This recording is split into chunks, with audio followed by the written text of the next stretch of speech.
오늘 우리에게 주신 하나님의 말씀 스가랴서 7장 8절에서 14절 말씀인데요. 말씀 순종의 삶을 살자, 하나님 사랑, 이웃 사랑으로 하나님께 영광을 돌리자라는 제목으로 말씀을 드리려고 합니다. 7장 3절에 보면 베델 사람이 예루살렘의 제사장들과 선지자들에게 질문을 가지고 찾아왔습니다. 우리가 여러 해 동안에 행한 대로 5월간에 울며 재개하리까 5월의 금식을 언제까지 해야 됩니까? 이런 이제 질문을 가지고 온 거예요. 왜 이런 질문을 가지고 왔을까요?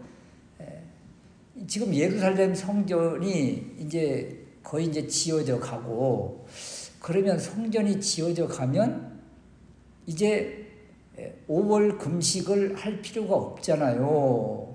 이런 의미예요.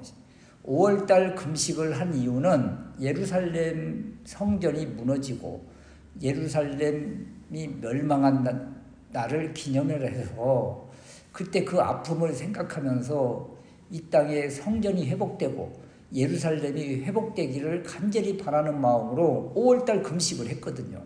그러니까 이제 성전이 세워져 가는 것이 이제 눈에 보이니까, 그러면 이제 금식 안 해도 되겠지요? 이 5월달 금식 언제까지 해야 돼요? 이런 질문을 가지고 찾아온 거예요. 그런데 우리 주님께서 그래, 너희들이 참 힘들게 금식한 것들 내가 다 보았노라, 다 받았노라, 내가 너희를 사랑하노라, 이렇게 축복의 메시지를 주시는 것이 아니라 충격적인 그 응답을 주셨어요. 5절 말씀에 너희가 70년 동안 5월과 7월에 금식하고 애통하였거니와 그 금식이 나를 위해서 한 것이냐, 자기를 위해서 한 것 아니야 하면서 지금 충격적인 지금 질책을 주시는 거죠. 그래서 이 금식, 기도 또는 예배, 또 하나님께 영광을 돌린다고 하는 믿음의 삶, 이런 것들이 정말 잘하고 있는가 한번 뒤돌아 봐야 된다는 거예요.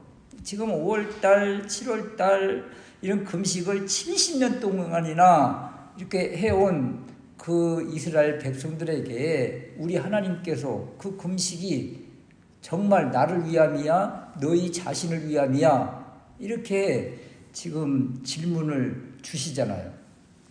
우리의 금식이, 우리의 헌신이, 또는 우리가 하나님께 드리는 예물들이, 또는 우리가 드리는 예배가 정말 종교적이고 형식적이고, 이거 안 드리고 이거 또 안 하면 하나님으로부터 무슨 심판을 받을까, 또는 진노함을 받을까, 그래서 어쩔 수 없이 드리는 형식적인 것이라면 무슨 의미가 있겠는가, 이런 말씀을 주시는 거예요.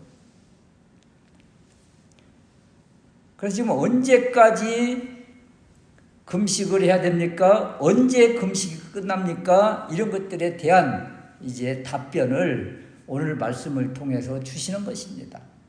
그래서 오늘 말씀을 통해서 어떻게 하면 금식이 또는 애통이 또는 눈물이 변해서 기쁨과 축제의 날이 되고 형통과 번성의 날이 될까?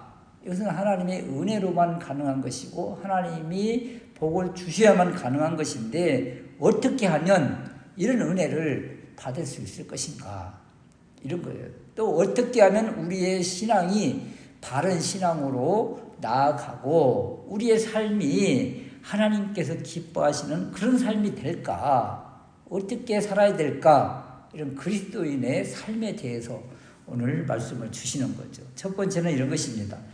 하나님 말씀을 청종하기를 싫어했던 그 시대를 한번 돌이켜봐라, 이런 거예요. 하나님 말씀을 듣기 싫어했던 그런 시대가 있었어요. 11절 말씀에 보면 그들이 청종하기를 싫어하여 등으로 향하며 듣지 않으려고 귀를 막으며 그 마음을 금강석 같게 하였다. 이 마음은 어떻게 하고 있다고요? 금강석 같게 돌처럼 굳은 마음을 굳게 닫아놨다. 이런 거예요. 이런 마음 속에 어떻게 은혜가 임하고 하나님의 복이 임하고 하나님의 말씀이 들어가겠습니까? 우리가 그런 말을 많이 해요. 아무리 장대비가 쏟아지고 소낙비가 쏟아지고 장마비가 쏟아져도 그 장독대에 뚜껑을 닫아 놓으면 물 한 방울 들어가지 않는다. 이렇게 그 장독의 뚜껑을 다 닫아 놓은 것처럼 지금 이 하나님의 말씀을 듣기 싫어하는 사람들의 마음이 이렇게 돼 있다는 거예요.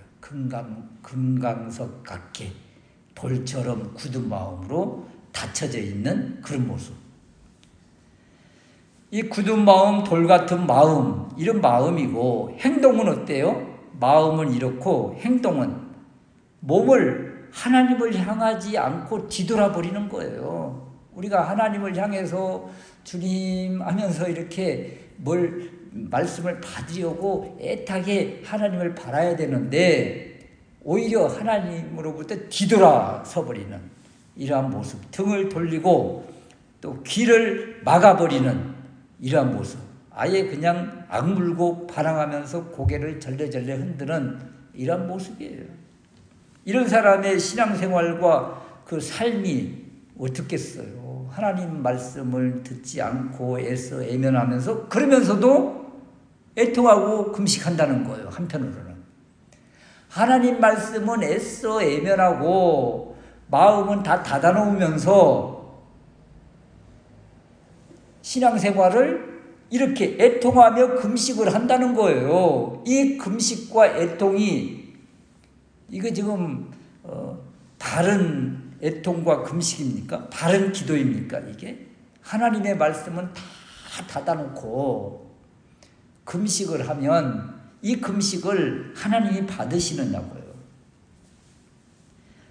결국 이러한 애통과 금식은, 이러한 신앙의 삶은 자기 만족을 위한 종교적인 행위지, 이런 거죠. 그런데 이런 오늘 지금 스가랴 선지자가 외친 말씀과 똑같은 그런 메시지가 예레미야 시대에도 있었는데 예레미야 선지자가 똑같이 외쳐요. 이미 스가랴 선지자 그 이전 예레미야 선지자인데 예레미야 7장에 보면, 자, 제가 이제 읽어 드릴 테니까 잘 들어보세요. 오늘 우리가 읽은 본문의 말씀과 너무 거의 그냥 똑같아요.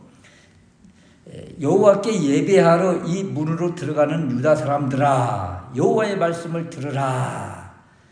그러면서 이런 말씀을 전합니다. 너희가 도둑질하며 살인하며 간음하며 거짓 맹세하며 바알에게 분향하며 너희가 알지 못하는 다른 신들을 따르면서 지금 엉망의 삶을 살고 있잖아요. 지금 이방인보다도 못한 삶을 살면서, 그러면서 여호와의 전을 들어가는 거예요. 그러면서 내 이름으로 일컬음을 받는 이 집에 들어와서 내 앞에 서서 말하기를 우리가 구원을 얻었나이다, 이렇게 외치고 있다는 거예요. 이런 일들을 보고 이 모든 가증한 일을 행함이로다, 이렇게 책망하고 있지요. 또 내 이름으로 일컬음을 받는 이 집이 너희 눈에는 도둑의 소굴로 보이느냐? 보라, 내가 그것을 보았노라. 지금 예레미야 시대 때 성전이 있었는데 이 성전에 들어오는 사람들이 어떤 삶을 살았는가 하면 도둑질하며 살인하며 간음하며 거짓 맹세하며 바알에게 분향하며 알지 못하는 다른 신들 우상을 숭배하면서 여호와의 전에 들어와서 이렇게 예배자로 있다는 거예요. 그래서 이런 모습을 가증한 일을 행함이로다, 이렇게 책망하면서 예레미야 선지자가 이런 백성들에게 다 딱 한마디 정말 충격적인 메시지를 전하는데요. 이런 말이에요. 너희는 내가 처음으로 내 이름을 둔 처소 실로에 가서 내 백성 이스라엘의 악에 대하여 내가 어떻게 행하였는지를 보라 그럽니다. 예레미야 선지자가 너희들 지금 이런 삶을 살고 있지. 이런 삶을 살았던 시대가 그 이전에도 있었는데 실로에 가서 하나님이 어떻게 행했는지 한번 가서 봐. 이렇게 지금 메시지를 주는 거예요. 그러니까 예레미야 선지자 시대나 스가랴 선지자 시대나 똑같이 하나님의 말씀을 애써 애면하면서 이웃에게 악을 행하고 이런 삶을 살면서 애통하고 금식하고 여호와의 전에 들어가서 예배하고 있다는 거예요. 이런 사람들에게 뭐라고 지금 이야기하고 있는가 하면 실로에 가서 배워. 실로에 가서 어떻게 했는지 봐. 이런 거예요. 여러분 실로 하면 생각나는 곳이 어디일까요? 생각나는 사람이 누구일까요? 한나 생각나요? 한나가 간절히 기도할 때 그 제사장이 엘리 제사장이에요. 이곳이 실로입니다. 실로. 그 실로에 가서 배워라. 이 이야기는 실로에서 제사장이 엘리 제사장이었으며 그 아들은 홈니와 비느하스였다. 사무엘은 어린아이였다. 이 시대를 보라는 거예요. 이 시대 사무엘상 1장에서 4장 사이에 보면 엘리의 눈은 점점 어두웠고 엘리의 아들들 홈니와 비느하스는 행실이 나빠 여호와를 알지 못하더라. 이런 시대입니다. 지금 여호와를 알지 못하고 엘리 제사장은 눈이 점점 흐려져서 보이지 않고 영적으로 더 어두워졌고 이런 시대에 무엇은 있었어요? 실로에 언약궤가 있었죠. 법궤, 언약궤 하면 하나님 임재의 상징 아닙니까? 놀라운 하나님께서 은혜를 베풀어 주시고 능력이 나타나는 곳 언약궤입니다. 언약궤. 이 시대에 안타깝게도 블레셋과 전쟁이 벌어졌는데 이스라엘 백성들이 이 블레셋과의 전투에서 크게 패배를 하고 4,000명가량이 죽음을 당하고 말아요. 얼마나 안타까웁니까? 그래서 이때 당시에 제사장이 누구라고요? 엘리의 아들들 홈니와 비느하스가. 그래서 홈니와 비느하스가 아니 우리나라가 이렇게 저 이방 짐승만도 못한 블레셋 땅에 이렇게 비참하게 우리가 패배를 했단 말이야. 그래서 자기들이 작전을 세우기를 이번에는 그렇다면 하나님 임재를 상징하는 우리 언약궤를 가지고 나가자 이렇게 된 거예요. 홈니와 비느하스 이 제사장이 하나님의 실로에 있는 언약궤를 가지고 이 전쟁터에 앞서 나가니까 이제 이스라엘 백성들이 사기가 충천해서 이야 이제 드디어 하나님이 오셨다 이렇게 해서 환호하면서 블레셋과 다시 2차 전쟁을 하는데 말이에요. 여기에서 비참한 일이 벌어진 거예요. 1차 전쟁보다 더 많은 군사가 죽고 세상에 하나님의 임재의 상징인 언약궤를 빼앗기고 비참하게 된 겁니다. 비참하게. 이때를 기억하느냐 이렇게 지금 말하고 있는 것입니다. 형식적으로 예배하며 우상 숭배하면서 마음으로 우상 숭배하면서 겉으로는 여호와의 전에 나온 사람들, 하나님을 향한 정말 하나님의 임재가 느껴지지 않아서 말씀이 깨달아지지 않아서 몸부림치면서 금식하고 애통하는 것이 아니라 이런 종교적인 행위, 형식적인 행위로 예배하며 또 이렇게 믿는 척하는 이런 사람들을 향해서 실로 시대의 그때 그 모습을 기억해봐라. 엄청난 메시지예요. 엄청난 무서운 메시지예요. 사실은 형식적으로 종교적인 생활, 바리새인과 같은 그러한 삶을 사는 사람들에게 주시는 메시지가 실로에서 배워라 이런 거죠. 우리가 너무나 이렇게 홈리와 비느하스처럼 언약궤만 있으면 하나님이 역사한다고 생각하는 사람들이 얼마나 많습니까?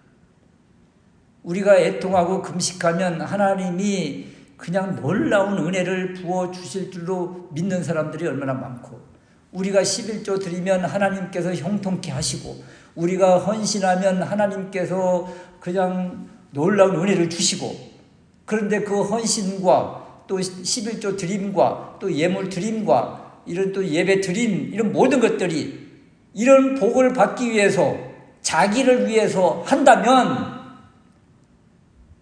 그러면 이런 예배, 이런 모습이 형식적인 모습이어서, 종교적인 모습이어서 홈리와 비느하스처럼 그런 모습이 아니더냐. 하나님의 임재가 임하지 않는다는 거예요. 이런 모습을 우리 주님께서 이렇게 말씀을 주십니다. 마태복음 7장 22절 그 이하에 보면, 나더러 주여 주여 하는 자마다 천국에 들어갈 것이 아니요 그날에 많은 사람이 나더러 이르되 주여 주여, 우리가 주의 이름으로 선지자 노릇하며 주의 이름으로 귀신을 쫓아내며 주의 이름으로 많은 권능을 행하지 아니하였습니까? 이렇게 막 외치는 거예요. 그럴 때 우리 주님이 뭐라고 하셨다고요? 내가 너희를 도무지 알지 못하니 불법을 행하는 자들아 내게서 떠나가라. 이 말씀 없이, 믿음 없이 행하는 이러한 것들은 종교적인 행위라. 하나님 말씀은 듣지 않으려고 하면서 은혜는 받으려고 하고, 하나님 말씀대로 살지 않으면서 또 응답은 받으려고 하고, 이런 모습은 홈리와 비느하스의 신앙과 같다 하면서 우리의 신앙을 다시 한번 뒤돌아보면서 점검하라고 말씀하십니다.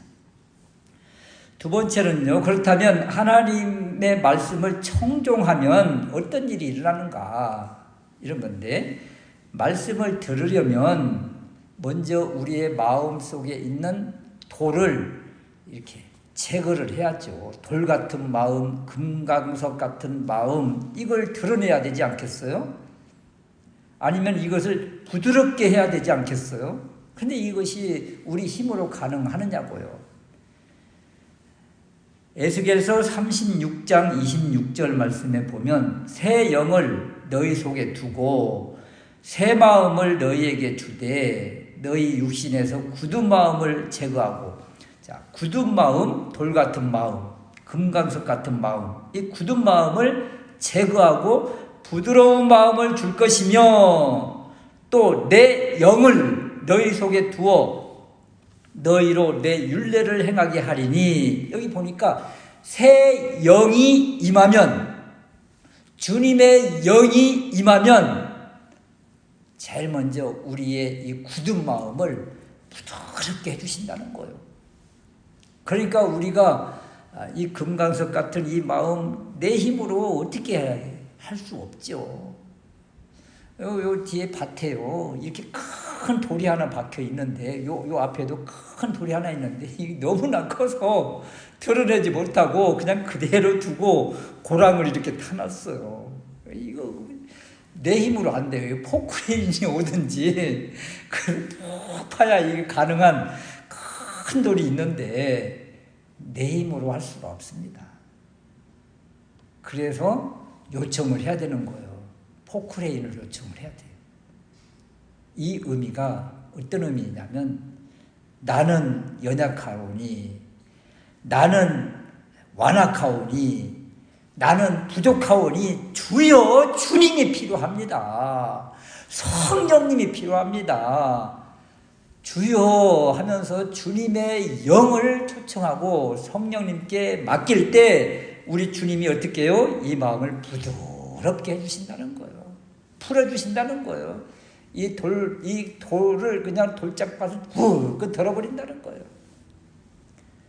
그래서 어떻게 해요? 계속 성령님을 의지하면서 주님 필요하다고 계속 구하는 것밖에 없다. 이것이 살 길이다. 이럴 때 주님의 말씀이 들려온다. 그럽니다. 그래서 이 과정이 필요한데요. 이렇게 성령님을 계속 의지하고 초청하되 하나님의 말씀을 어떤 한 절을 부담이 되더라도 붙잡고 몸부림을 쳐야 돼요. 이 말씀 한 절을 붙잡고.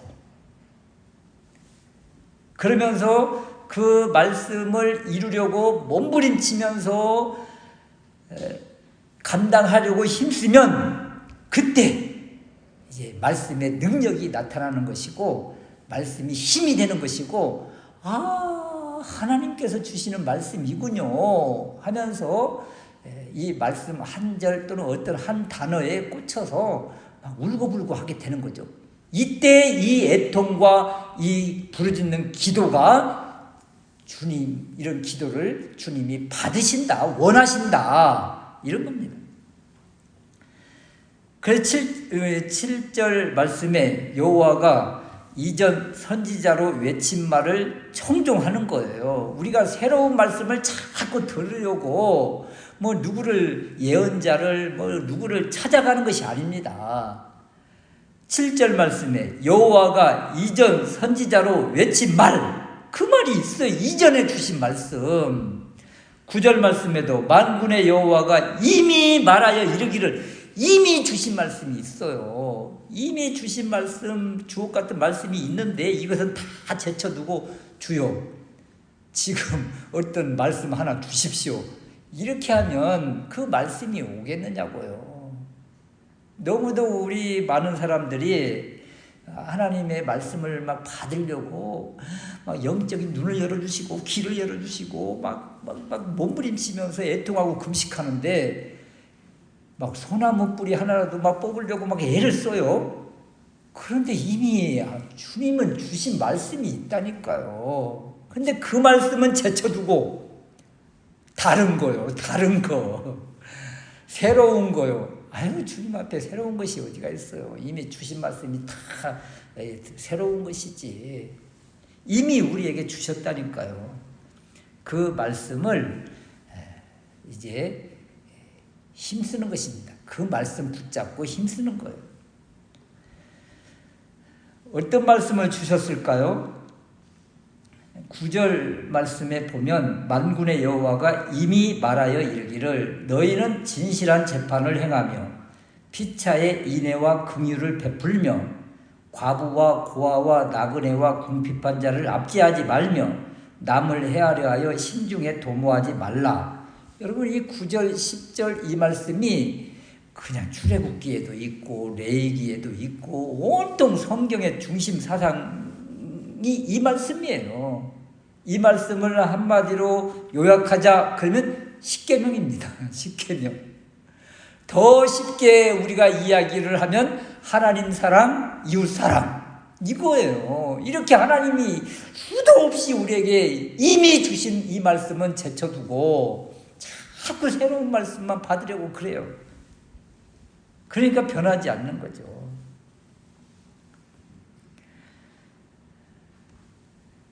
그러면 이 9절 이하의 이런 삶이 오늘날 세상 가운데 지금 이루어지고 있는가? 진실한 재판을 행하고 있는가? 뭐 사법부, 뭐 검찰, 요즘 말들이 너무 많잖아요, 지금.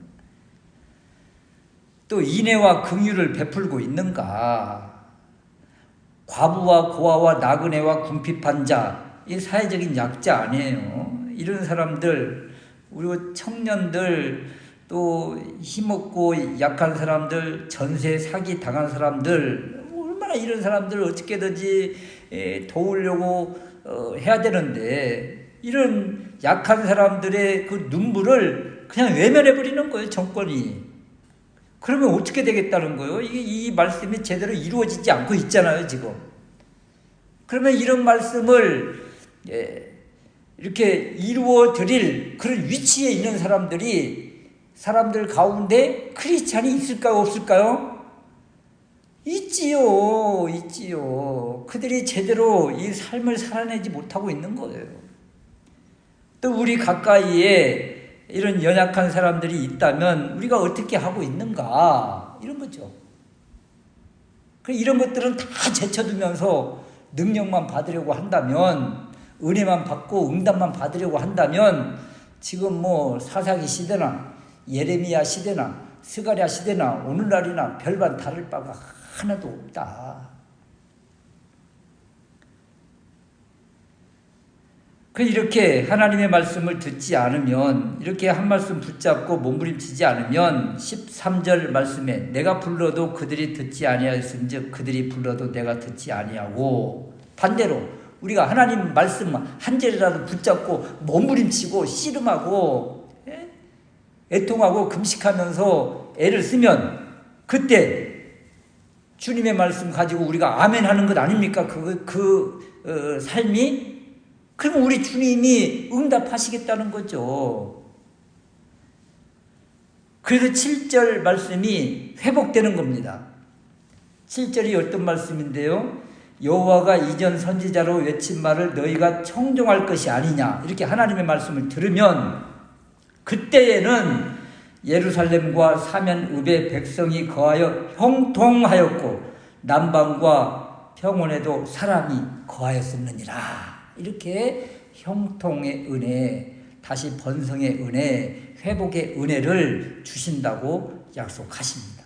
그러니까 이런 은혜를 받으려면 우리가 하나님의 말씀을 들으려고 몸부림치고 이미 주신 말씀 붙잡고 애를 쓸 때, 이것을 거룩한 열정이라고 하는데, 그럴 때 은혜의 빛이 임하고 회복의 은혜가 있고 성령님이 우리를 만져주신다. 이 말씀 기억하시면서 우리는 지금 어떻게 살고 있는가? 혹시 종교적인 사람은 아닌가? 형식적인 삶을 살고 있지는 않는가?